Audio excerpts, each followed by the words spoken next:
Why does your silence feel like a loaded gun in a crowded room? You sit there. You say nothing, and the room begins to shift. You watch them. You see their eyes dart. You see the twitch in the jaw. You hear the pitch of the voice rise. Just a fraction of an octave. They are talking faster now. They are filling the air with words, with nonsense, with noise. They are laughing at jokes that are not funny.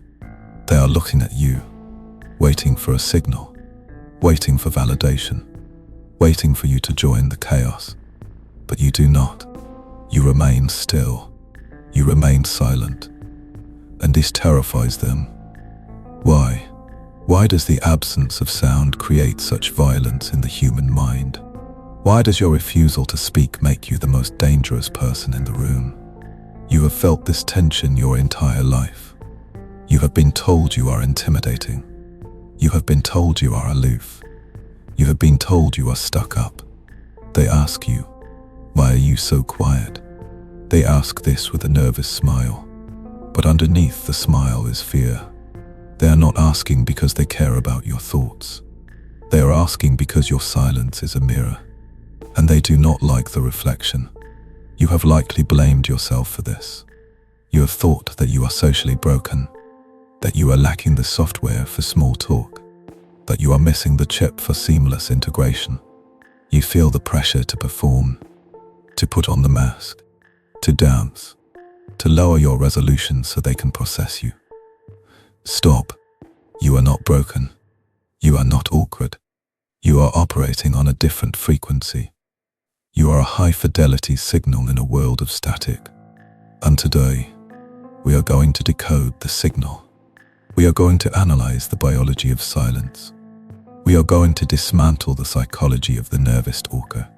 And we are going to teach you how to weaponize the void. Welcome to the Watchtower. Let us look at the hardware. Let us strip away the construct and look at the animal. The human brain is a prediction machine. This is its primary function. Survival. The brain constantly scans the environment.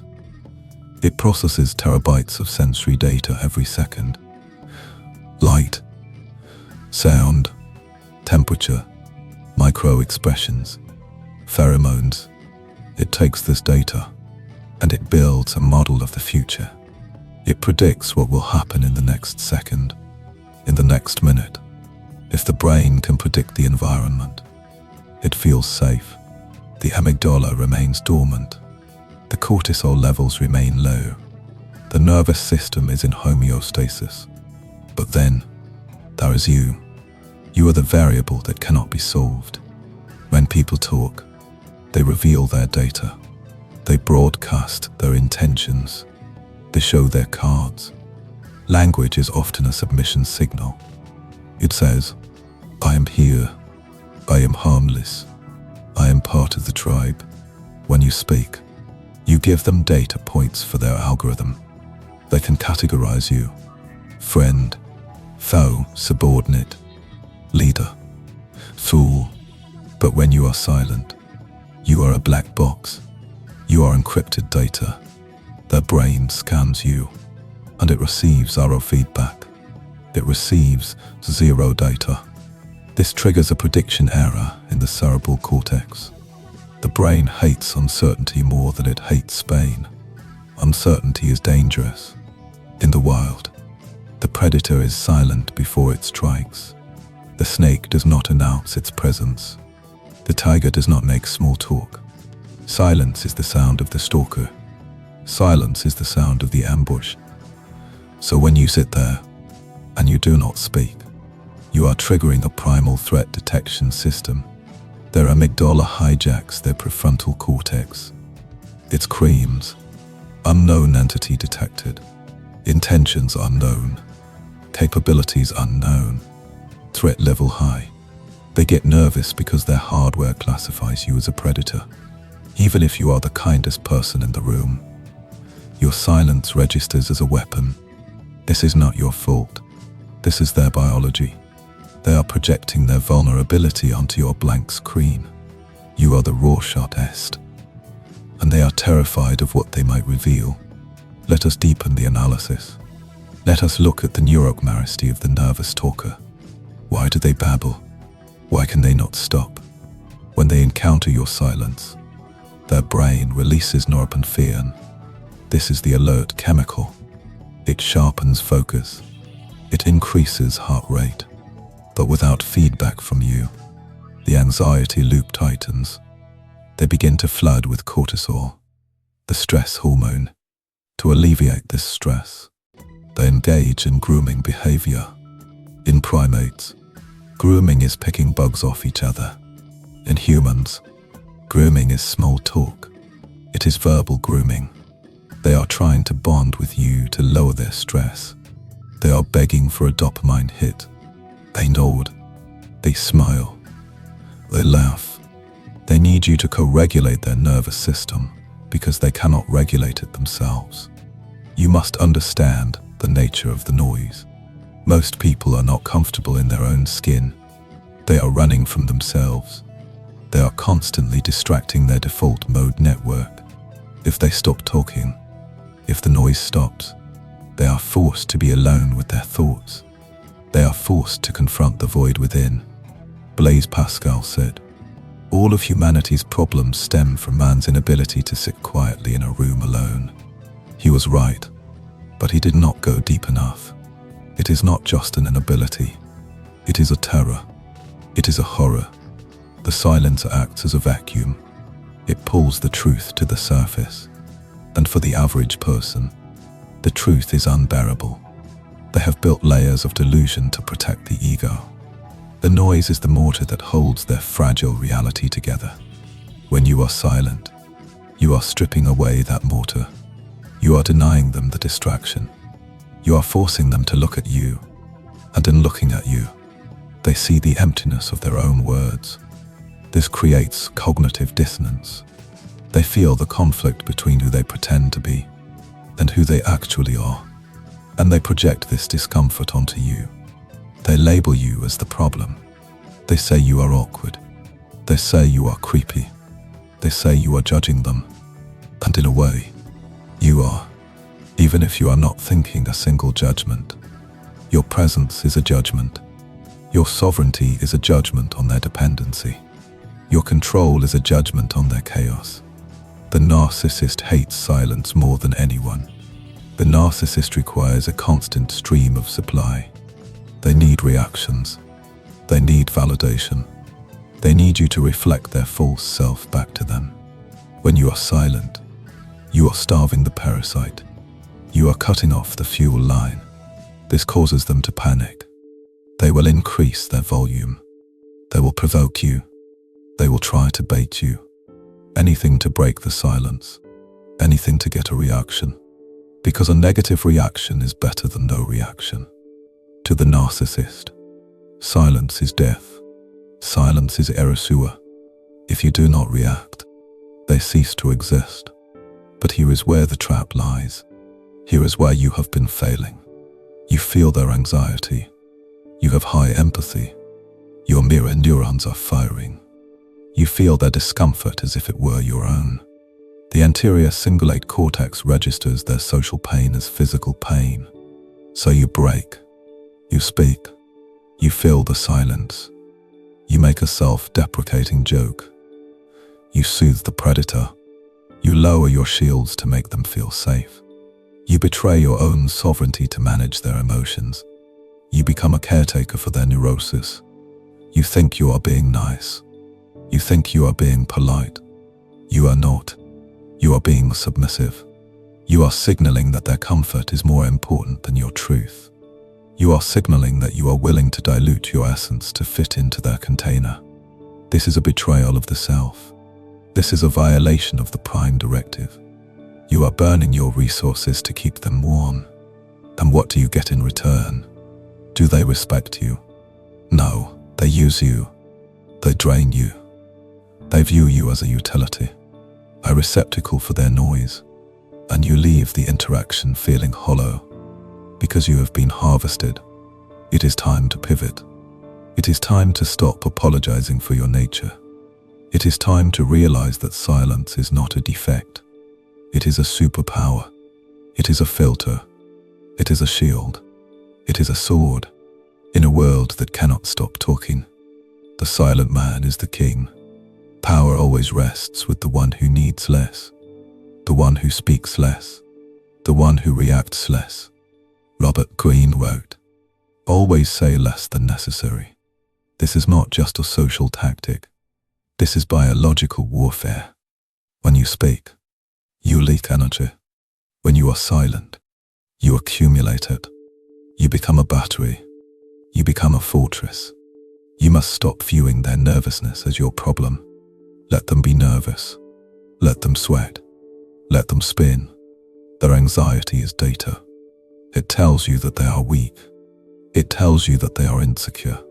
It tells you that they are seeking validation. Do not give it to them. Observe it. Catalog it. Use it. You are not there to be their therapist. You are not there to be their audience. You are the watcher. You are the observer of the human condition. When you detach from the need to please, you ascend. You move from the role of the prey to the role of the architect. You begin to see the strings. You see the puppet master. You see the scripts they are reciting. And you realize that you do not have to play a part in their play. You can write your own script, or you can choose not to write one at all. You can simply be. This is the ultimate freedom. This is the ultimate sovereignty. To stand in the middle of the storm and to not be moved by the wind. We need a protocol. We need to install a new operating system. We need to train you to withstand the pressure of the void. We need to teach you how to wield silence like a precision instrument. You are going to stop rushing to fill the gaps. You are going to stop explaining yourself. You are going to stop seeking permission to exist. Here are the tools. Here are the weapons. Protocol 1. The Obsidian mirror. This is a defensive technique for projection. When someone is dumping their anxiety onto you, or when they are trying to provoke you, you do not absorb. You reflect. Imagine your mind is made of black volcanic glass. Obsidian. It is smooth. It is hard. It is impenetrable. When they speak, you listen, but you do not react emotionally. You keep your facial expression neutral. We call this the zero data face. You do not frown. You do not smile. You do not nod excessively. You simply watch. You maintain eye contact. But it is not a warm gaze. It is a clinical gaze. It is the gaze of a scientist looking at a specimen. This forces their energy to bounce back. They throw a ball of anxiety at you, and it hits the obsidian wall. It bounces back. They have to catch it. They have to deal with it. You will see them stumble. You will see them stutter. You will see them try to explain themselves. Let them. Do not help them. Do not rescue them from their confusion. By remaining an obsidian mirror, you force them to reveal their true nature. The mask will slip, and you will see who they really are. Protocol 2. The 4-second void. This is an active tactical maneuver. It is designed to disrupt the rhythm of manipulation. When someone asks you an intrusive question, or when they make a demand, do not answer immediately. The human brain is conditioned to respond instantly. Ping, tong, input, output. You must break this circuit. You must introduce latency into the system. When they finish speaking, you wait. You count in your head. 1, 2, 3, 4. For seconds of total silence. Maintain eye contact. Do not look away. Looking away signals submission. Looking at them signals dominance. During these 4 seconds, their brain will panic. They will wonder if you heard them. They will wonder if they said something wrong. They will wonder if you are angry. They will often start talking again to fill the silence. They will negotiate against themselves. They will retract their demand. They will offer a concession. They will apologize. You have won the interaction without saying a word. You have used the 4-second void to destabilize their position. Use this ruthlessly. It buys you time to think, and it establishes your authority. Protocol 3. The Minimalist broadcast. When you do speak, you must strip your language of all weakness. You must remove the fluff. You must remove the justifications. We call this JIDE. Justify, argue, defend, explain. Do not do these things. These are the behaviors of a child seeking approval. You are not a child. You are a sovereign. Cut the qualifiers. Do not say maybe we should. Delete. Say we will do this. Do not say I am sorry but I cannot. Delete. Say no. Do not say I was wondering if it is okay. Delete. Say I am going to. Your words should be like ammunition. Conserve them. Make every round count. Do not spray and pray. Aim. Fire. When you speak rarely, your words carry weight. Gravity. People listen to the man who says nothing, because they assume that when he finally speaks, it must be important. It must be true. Create scarcity with your voice. The laws of economics apply to social interaction. If the supply is high, the value is low. If the supply is low, the value is high. Make your voice a high-value asset. Do not devalue your currency by printing too much. Protocol 4. The biological reset. You must train your hardware to tolerate the tension. This is physical training. When you implement these protocols, your body will rebel.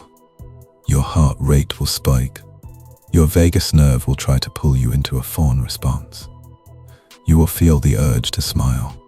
You will feel the urge to giggle. You will feel the heat in your face. You must override this. You must hack the system. Focus on your breathing. Deep nasal breaths. Expand the diaphragm.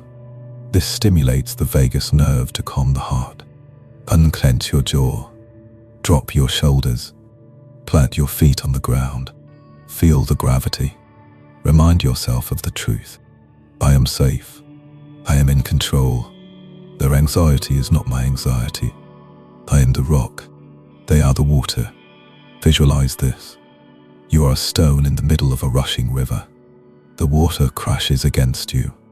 It foams. It roars. But the stone does not move. The stone does not apologize to the water. The stone simply is. Be the stone. Protocol 5. The Socratic sniper. Sometimes silence is not enough. Sometimes you must dismantle their nonsense actively. But you do not do this with arguments. You do this with questions. When they are rambling, when they are making subtle insults, when they are projecting, do not defend yourself. Instead, ask a question. Why would you say that? What do you mean by that? Can you explain that logic to me? Ask these questions with a flat tone. No emotion, no sarcasm, just pure curiosity. This forces them to process their own words. It forces them to engage their prefrontal cortex. It forces them to look at the absurdity of their own behavior. Usually they cannot answer. They will stammer. They will backtrack. They will realize they have been caught. The Socratic sniper allows you to expose their foolishness without getting your hands dirty. You hand them the rope, then you watch them tie the knot. This path is not easy. It goes against social conditioning. It goes against the herd instinct. The herd wants you to bleat. The herd wants you to blend in. The herd wants you to be predictable. But you are not cattle. You are something else. You are awakening to a higher level of consciousness. You are realizing that you do not need the validation of the masses. You do not need their permission to be silent. Your silence is your sanctuary. It is the place where you recharge. It is the place where you think. It is the place where you grow. Do not let them invade it. Do not let them colonize your mind with their noise. Consider the archetype of the sage, the monk, the warrior. The architect. Do these figures chatter about the weather?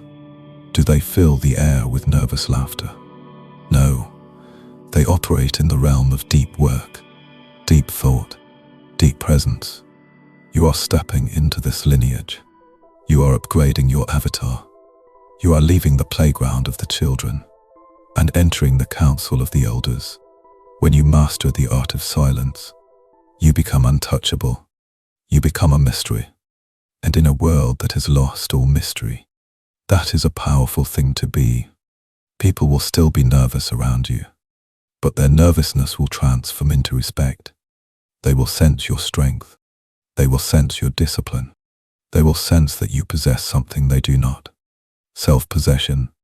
They are rented out to every passing emotion. They are slaves to the algorithm of social approval. You are owned by no one. You are the owner of your soul. You are the captain of your vessel. You will find that as you practice this, the quality of your relationships will change. The parasites will fall away. They cannot survive in the low oxygen environment of your truth. But the strong will remain. Those who are comfortable in their own skin will be drawn to you. Real recognizes real. Game recognizes game. Silence recognizes silence. You will attract people who value depth over breadth. You will build connections based on substance, not on the flimsy scaffolding of small talk. So let them talk. Let them fill the air with static. Let them reveal their secrets. Let them dance for your approval. You do not need to join the dance. Use it. You watch. You listen. You wait. And in that silence, you will find your power. In that silence, you will find the truth. In that silence, you will find yourself. The noise is a prison. Silence is the key. Turn the key. Open the door. Step into the void. Then find that it is not empty. It is full of you. We are mind ministry, and we are watching.